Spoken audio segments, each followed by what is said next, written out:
Hi అండి, నమస్తే. నేను మీ Lakshmi Kamakshi. Welcome to our channel BLK Telugu vlogs. ఈ వ్లాగ్ అయితే బుధవారం రోజు వ్లాగ్ అనమాట. మార్నింగ్ నుంచి ఈవినింగ్ దాకా ఫుల్ డే వ్లాగ్ ఉంటుంది. ఇది వచ్చేసి మార్నింగ్ మామూలుగా నేను చూపుతుంటాను కదా, మామూలుగా ఈరోజు చెప్పాలనుకున్నాను. నేను ఆ మిషన్ గురించి ఎంక్వైరీ చేస్తూ ఉన్నాను కదా. నిన్న పొదలకూరు వెళ్ళేసి వచ్చాను. మా సిస్టర్ వాళ్ళ ఇంటి దగ్గర కనుక్కున్నానని ఆవిడ ఒక కంపెనీది సజెస్ట్ చేసింది. వాళ్ళది బాగుంది, రిపేర్లు అవి ఏది రాలేదని. నేను అప్పటికి ఈ లోపల నేను సోమవారం వెళ్ళాను మా చెల్లెళ్ళు వాళ్ళ ఇంటికి. ఇంకా మంగళవారం నేను వీడియో అయితే ఏం తీయలేదు. ఈ మిషన్స్ గురించి వాటి గురించి యూట్యూబ్లో కానీ అలాగా కొన్ని చేస్తూ ఉన్నాను, అంటే సెర్చ్ చేస్తూ ఉన్నాను ఏ కంపెనీ అయితే ఫస్ట్ మనకు బాగుంటుంది అనేసి. ఫైనల్గా అయితే చెప్పాను కదా, ఒక కంక్లూజన్కి వచ్చాను. హెచ్ఎస్డబ్ల్యూ కంపెనీది పెట్టుకోవాలి అని. ఆ హెచ్ఎస్డబ్ల్యూలో కూడా కొన్ని మోడల్స్ ఉన్నాయన్నమాట. ఫ్యూచర్లో మనకి అప్డేటెడ్ మోడల్స్ లాగా కొన్ని పాత మోడల్స్ ఇప్పుడు 5Gలో వచ్చున్నాయి. ఇవన్నీ ఉన్నాయి. ఒక్కో దాని గురించి చేస్తా, వాళ్ళ డీలర్స్ కంపెనీ వాళ్ళతో మాట్లాడతా. ఈ పనిలోనే నేను సరిపోయేసి వీడియో తీయలేదు మంగళవారం. ఇది బుధవారం అనమాట.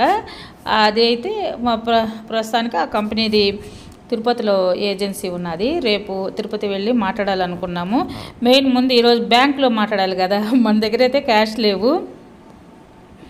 బ్యాంక్లో మేడం మాకు దగ్గరలో ఉండే బ్యాంక్ దగ్గరికి వెళ్ళేసి కనుక్కుందాం లోను. అది వరకు ఒకసారి కనుక్కుంటే ఇస్తామమ్మా, నువ్వు ఒకసారి వచ్చి కలువు అని చెప్పారు. సరే ఈరోజైతే దానికి వెళ్దాం అనుకున్నాము. 11:30, 12 ఆ టైంలో అయితే కొంచెం ఫ్రీగా ఉంటారు. అప్పుడు వెళ్దాం అనుకొని హడావుడిగా పనులన్నీ చేసేస్తూ ఉన్నాను. మార్నింగ్ టీ అయ్యి పెట్టేశాక టిఫిన్ అయి చేసేసి మా వారు నేను అక్కడికి వెళ్ళి మాట్లాడాలనుకున్నాం. ఎందుకంటే చాలా కంపెనీలు ఉన్నాయి, కానీ వాటిల్లోనే నాకు 2-3 దగ్గర నేను ఎంక్వైరీ చేస్తే కొన్ని కంపెనీలు అసలు బాగలేవు, సర్వీస్ బాగలేదు. పాపం వాళ్ళు కొనుక్కొని కూడా మెయింటైన్ చేయలేక, అంటే ఇప్పుడు మనకి జాకెట్లు ఇస్తారు ఎంబ్రాయిడరీ వర్క్ వేయమని చెప్పి, వాళ్ళు టయానికి వచ్చి సర్వీస్ చేయకపోతే పాపం వాళ్ళు లాస్ అయిపోతారు కదా. వాళ్ళకి టయానికి ఒక పెళ్ళి ఫంక్షన్ ఉంటుంది, టయానికి ఇవ్వలేకపోతే ఇబ్బంది పడిపోతారు. అలాగా సర్వీస్ బాగా ట్రబుల్ ఉందమ్మా అని చెప్పారు 2-3 కంపెనీలు. మా అమ్మ కూడా వచ్చింది నిన్న ఉన్నది, ఈరోజు వెళ్ళిపోతుంది అంటుంది ఆవిడ కూడా. ఆయన ఏమంటే టిఫిన్ దోశకి వేసాను. ఈ దోశ అయితే నేను అటుకులు వేస్తాను, దోశలోనే చాలా బాగా వస్తాయండి, స్మూత్గా బాగా వస్తాయి, బాగుంటాయి మెత్తగా. ఒకసారి వేసుకొని చూడండి. ఎవరికైనా ఐడియా లేకపోతే మనము పప్పు బియ్యము నానేసుకుంటాం కదా, ఇంకొక 5 నిమిషాలకి మిక్సీ పడతామన్నంగా అవి కడిగేసుకున్నాక అందులోనే ఈ అటుకులు కొంచెం వేసుకున్నామంటే బాగుంటుంది. దోశలు కూడా ఎర్రగా వస్తాయి, మెత్తగా ఉంటాయి. దోశలు కూడా చాలా బాగుంటుంది. కొరట కాసుకునే కంటే ఇది బెస్ట్ అనిపించింది. నేనైతే ఇదివరకు కొరట కాసేదాన్ని. మా చెల్లెలు ఒకసారి ఇలాగ చేసింది, బాగుంటాయి అక్క ఇట్లా వేసుకుంటే అని. అప్పటి నుంచి నేను కూడా అయితే అటుకులేసి చేస్తూ ఉన్నాను. చాలా బాగుంటా ఉంది. దోశలు అయితే చాలా టేస్ట్ ఉంటుంది, మెత్తగా బాగుంటుంది. ఇంకా దీని గురించి మిషన్ గురించి చెప్తా ఉన్నాం కదా, ఇవి వీటితోనే సరిపోతున్నదండి. నేను అయితే అంటే ముందు మన కాడ అమౌంట్ లేదు, మొత్తం లోన్ తీసుకోవాలి. దాని గురించి ఎన్ని రకాలుగా ఆలోచిస్తూ ఉన్నాను అనమాట. మళ్ళీ మనము కట్టే అది ఎంతెంత అసలు నాకు ఆ మేడంతో బ్యాంక్ మేడంతో మాట్లాడేసరికి నాకు హార్ట్ అటాక్ వచ్చినంత పని అయిపోయిందనమాట. అంటే ఇన్స్టాల్మెంటు నేనేమనుకున్నాను, ఒక 5,000, 7,000, 10,000 లోపల కట్టొచ్చులే అనుకున్నా. 10,000 లోపల అంటే మన బిజినెస్ స్టార్టింగే బిజినెస్ రాదు కదా. ఇప్పుడు మనం మిషన్ పెడతాము, వెంటనే వ్యాపారం రాదు. నిదానంగా మనము ఆ మిషన్ పెడుతున్నాము అని మన సర్కిల్లో అందరికీ చెప్పుకోవాలి, తెలియాలి. ఆ తెలిసిన వాళ్ళు కూడా మన దగ్గరికి ఎంతమంది వస్తారో అవన్నీ చూసుకోవాలి. స్టార్టింగ్ ఒక 1 మంత్ అంతా ముందు మనం ట్రైనింగ్ అవ్వడానికే సరిపోతుంది. ఎంత మిషన్ తెచ్చి మనం ఇంట్లో పెట్టుకున్నా కూడా దాని గురించి మనం ట్రైనింగ్ అవ్వడానికి సరిపోతుంది. టిఫిన్లోకి అయితే ఎగ్ దోశ, తలా ఒక ఎగ్ దోశ వేసాను. అలాగా మా సైడు ఇది కూడా కారము ఎగ్ దోశలు బాగా స్పెషల్ అండి. నెల్లూరు సైడ్ అయితే బాగా చేస్తారు. ఇది కూర కూడా ఏం కూరగాయలు లేవు, టమాటాలు 4 ఉన్నాయి. ఎర్రగడ్డలు, టమాటాలు, కోడిగుడ్లు ఉన్నాయి కదా, ఇవి వేసి ఉడకబెట్టేసి మధ్యాహ్నానికి సాయంత్రం కూడా టిఫిన్కి దోశలు వేసుకుందాంలే, మధ్యాహ్నం వరకు చేసేద్దాము అని చెప్పేసి హడావుడిగా ఇది చేస్తున్నాను. మళ్ళీ బ్యాంక్ టైం అయిపోద్ది, వెళ్ళిపోవాలా అని చెప్పేసి. అలాగా నేను ఆ టాపిక్ చెప్తూ ఉన్నాను కదా, అందుకని చెప్పేసి ఆవిడ నేను పొదలకూరు వెళ్తే వాళ్ళు ఒక నంబర్ ఇచ్చారు, గుంటూరులో ఉంటుంది, మీరు ఒకసారి ఇక్కడికి రండి అన్నారు. సరే ఇవంతా ఎందుకని నేను గూగుల్లోనే యూట్యూబ్లోనే ఇక్కడంతా సెర్చ్ చేశాను. వాళ్ళ హెడ్ ఆఫీస్ ఉంటుంది కదా, వాళ్ళతో మాట్లాడాను. హైదరాబాద్లోని ఒక నంబర్ ఇచ్చారు, వాళ్ళతో మాట్లాడితే మేము అక్కడ మాది నెల్లూరు దాకా సర్వీస్ ఇవ్వమ్మా, మీకు దగ్గరలో తిరుపతిలో ఉన్నది మా ఏజెన్సీ, అక్కడ వాళ్ళని అడగండి అని వాళ్ళ అడ్రస్లు అవన్నీ పెట్టారు. నేను వాళ్ళతో మాట్లాడాను. మీరు ఒకసారి రండి మేడం, ఇక్కడికి వచ్చినాక మాట్లాడితే మీకు అన్ని డీటెయిల్స్ తెలుస్తాయి అని అయితే చెప్పారనమాట. సరేనని ఇంకా అక్కడికి వెళ్ళే ముందు మనం బ్యాంక్ దగ్గర మాట్లాడుకోవాలి కదా, బ్యాంకులోనే మేనేజర్ వాళ్ళతో మాట్లాడితే వాళ్ళు ఏం చేస్తారు, మనకి లోన్ ఇస్తారా ఇవ్వరా ఇవన్నీ మాట్లాడుకొని అప్పుడు వెళ్దాం. మనకా రెడీగా క్యాష్ ఉంటే డైరెక్ట్ వెళ్ళేసి మాట్లాడి మనకు కావాల్సిన ఐటమ్ పర్చేజ్ చేసుకొని తెచ్చేస్తాము. అట్లాగా లేదు కదా, ముందే ఉంటే ఏడ మాట్లాడదాం అనుకున్నాం. బ్యాంక్ అయితే వెళ్ళాము, ఇప్పుడు వంట చేసుకున్నాక బ్యాంక్ వెళ్ళాము. కోడిగుడ్లు ఉడకబెట్టి అయితే కూర చేస్తూ ఉన్నాను, టమాటాలు అవి వేసి. మామూలుగా పులుసులాగా కాకుండా, మొన్న నేను పులుసు చూపించాను కదా అట్ట కాకుండా ఇది కొంచెం మసాలా కూరలాగా, అంటే మసాలా అయితే ఎక్కువ ఏమేను, ధనియాల పొడి ఒకటే వేస్తాను, అల్లం పేస్ట్ వేసుకొని ఇట్లాగా చేసుకుంటే కూడా ఇది బాగుంటుంది. చింతపండు పులుసు లేకుండా టమాటాలు, ఎర్రగడ్డలు ఇంక వేరేవైతే ఏమి వేయను నేనైతే. ఇవి చేసేసి ఆడవిడిగా ముందు అయితే మేము వెళ్ళాం కదా, బ్యాంక్ వెళ్ళాము, దాని సంగతి చెప్తాను. ఆవిడైతే మాకు ఇస్తానని చెప్పారు. అంటే షూరిటీ అంటే ఇప్పుడు మాకు సొంత ఇళ్ళే ఇక్కడ, నేను ఆల్రెడీ టైలర్ని అని చెప్పాను. ఆవిడేమంటే నువ్వు మిషన్ల మీదే మళ్ళీ ఎంబ్రాయిడరీ మిషన్ తెచ్చుకున్నాక లోన్ దాని మీదే నువ్వు కట్టగలవా అని అయితే అడుగుతారండి. మనమైతే కొంచెం కాన్ఫిడెంట్గా చెప్పాలి, అయినా కానీ వాళ్ళు షూరిటీ అడుగుతారు. ఆ షూరిటీ కంపల్సరీ షూరిటీలు లేకుండా లోన్ ఇస్తారని చెప్తారు, కానీ ఖచ్చితంగా షూరిటీలు అడుగుతారు. ఫైనల్గా అయితే ఆ మేడం అయితే ఇస్తామని చెప్పారు. ఎంత లోన్ కావాలంటే 5 lakhs అని చెప్పాను నేను. 5 lakhs అంటే అది ఫిట్టింగు వాటితోటే మొత్తం 5 lakhs అవుతుంది మేడం, 5 lakhs లోన్ కావాలని చెప్పాను. లోను నువ్వు దాని మీదే తీర్చగలవా అంటే నేను ప్రస్తుతానికైతే కాన్ఫిడెంట్గా చెప్పాను తీరుద్దామని. కానీ ఆవిడ ఎంత అమౌంట్ కడతారు మీరు అని అడిగింది నన్ను. అయితే నేను 5 or 10 లోపల అనుకుంటున్నాను, 5 or 10 మధ్యలో ఉంటుంది అనుకుంటున్నాను అని అన్నాను. అవైతే 20,000 కట్టాలా అనేసింది. నాకు ఆ మాట వినంగానే కంపల్సరీ 5 లక్షలు తీసుకుంటే నెలకి 20,000 డబ్బులు కట్టాలి పేమెంట్, అంటే దాన్ని ఏమంటారు వాయిదాలు, 20,000 కట్టాలనగానే నాకైతే పై ప్రాణాలు పైనే పోయినట్టు అయిపోయింది అనమాట.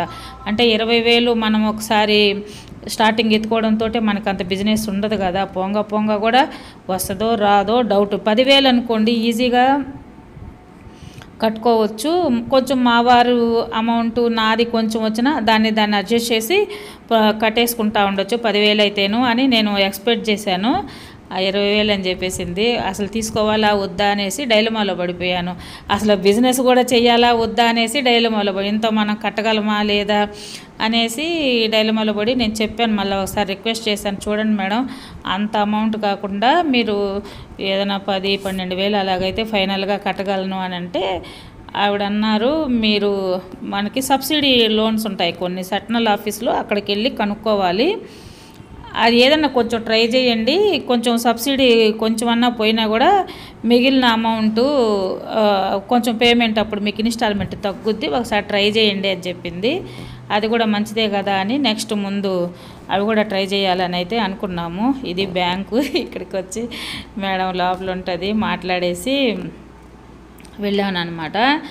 ఫైనల్గా అయితే ఫిక్స్ అయిపోయాంలే, ఇంకా ఎందుకు ఎలాగో ఒకలాగా తీసేసుకొని ఇంకొంచెం రిక్వెస్ట్ ఇన్స్టాల్మెంట్ తగ్గించేటట్టు మాట్లాడుకుందాము, ఒక 15,000 ఫైనల్గా మాట్లాడదాము అనుకున్నాము. సరే ఇంకా అక్కడికి వెళ్ళేసి కొటేషన్ అవి తెచ్చుకోవాలి మనము.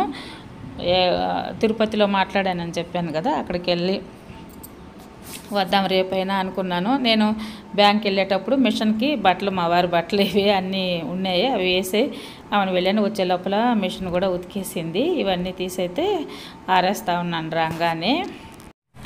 మా వారి బట్టలన్నీ మిషన్కి వేసేసి ఆరేసాను. నేను ఈ లోపల ఇంట్లోకి వెళ్ళి బయటకు వచ్చే లోపల మా ఇంట్లో ఒక ఎదవ ఉన్నాడు కదా, ఎవరో కనుక్కోండి.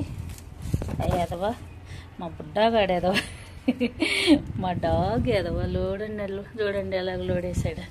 అది రాలా మట్టంతా. చెట్లు ఇలాగే ఇప్పుడంటే ఈ చెట్లు బాగా ఏమంటాము ఏర్లు ఊరుకొని రావట్లేదు కాబట్టి సరిపోయింది. లేకపోతే ఫస్ట్లో అయితే మొక్కలన్నీ పీకేసి అమ్మని పెట్టేసేవాడు, పక్కన పెట్టేసి ఆ మొక్కలను కూడా ముక్కలు తెంచేసి అట్లా చేసేసేది. మొత్తం లోడి ఆ గుంత చేసి ఆ గుంతలో కూర్చొని ఉండేదాన్ని. ఏ చెట్లు ఎన్ని చెట్లు, రోజా చెట్లు అయితే నేను ఎన్ని చెట్లు వేసానో మొత్తాన్ని కుండీలలో కూడా తిరగేసి ముక్కలు చేసి పెట్టేస్తుంది అంతా.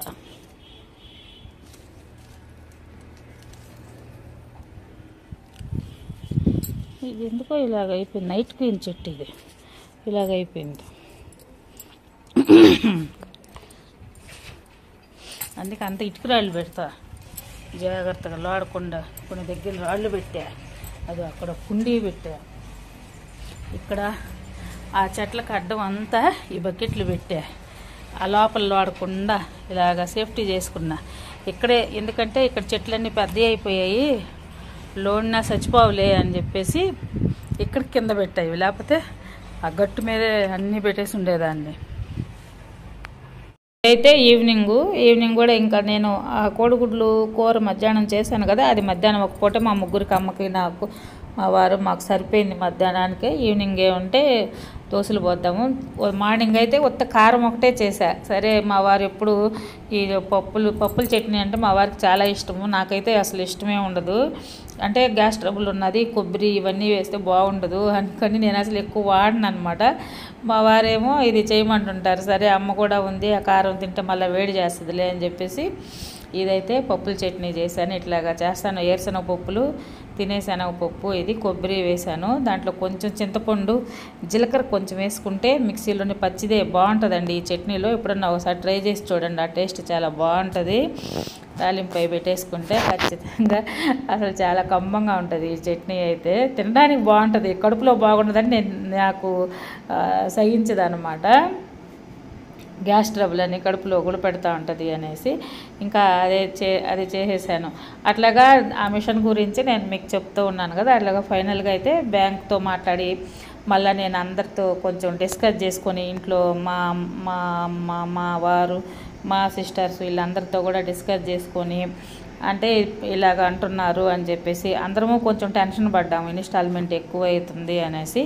మళ్ళీ అయినా పర్వాలేదులే, నాకు నేను ధైర్యం తెచ్చుకొని పెట్టేద్దాము, నేనే కదా చేయాలి వర్క్ చేయాలనుకున్నప్పుడు ఇంకా అవన్నీ ఆలోచించకూడదు, కష్టపడదాము, వీలైన కాడికి కష్టపడి దానికి కట్టగలగాలి అని అయితే అనుకున్నాను. ఇదండి ఈరోజు అయితే చేసింది. ఫిక్స్ అయిపోయాము. బ్యాంక్ మేడం కూడా లోన్ ఇస్తామని చెప్పారు. ఇంకా సబ్సిడీల గురించి కనుక్కుంటాం. రేపైతే తిరుపతి పోయేసి ఒకసారి మిషన్లు చెక్ చేసి వస్తాము.